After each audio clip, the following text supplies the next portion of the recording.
আসসালামু আলাইকুম রহমতুল্লাহি বারকাতু। আমি হানজালা আছি নাজিন স্টোর থেকে। তো আমি আহ, ইতিপূর্বে অনেকবারই কথাটা বলছি যে আপনি কেন ঠকবেন। আপনি কেন ঠকবেন? আরো বিভিন্ন ধরনের পেজ থেকে আম অর্ডার করে আমরা তো ঢাকা থেকে বা রাজশাহী থেকে বা পাবনা থেকে বা আরো আরো অঞ্চল থেকে আমরা এসে সাপাহারে ব্যবসা করতেছি না। আমরা কোথায় ব্যবসা করি? আমার নিজের এলাকায় আমরা ব্যবসা করি। এই যে আমের বাগানটি দেখতে পাচ্ছেন, আমাদের পার্শ্ববর্তী এক বড় ভাইয়ের এই বাগানটা।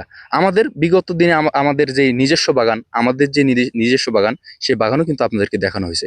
এগুলা কেন দেখাচ্ছি? আসলে প্রত্যেকটা বাগানের রিভিউ আমি আপনাদেরকে দেওয়ার চেষ্টা করতেছি আশেপাশে যেগুলো মেলে। তো এই আম এই আমকে আমরা এই জন্য অথেন্টিক বলবো, তার কারণে এই আমকে আমরা চিনি, এর সঙ্গে আমরা চলাফেরা করছি। কেন, কিভাবে? এই আমের যে গোড়া দেখতে পাচ্ছেন, এই গোড়া থেকে নিয়ে এই আম এই আমের গাছ বপন করা থেকে নিয়ে এই যে ফলন পর্যন্ত আমরা কিন্তু এই আমের সঙ্গে ছিলাম। তাহলে অবশ্যই আমরা এটাকে অথেন্টিক বলতে পারি, পিওর বলতে পারি। এজন্য পিওর আম অর্ডার করতে আর বেশি জায়গায় দেখবেন না, ইনশাআল্লাহ। আমরা কথা দিচ্ছি, বিশ্বস্ততার সহিত আমরা ব্যবসা করব। Nazin store Facebook page and YouTube চ্যানেলের সঙ্গে থাকবেন, দোয়া করবেন। আসসালামু আলাইকুম রহমতুল্লাহ বরকাত।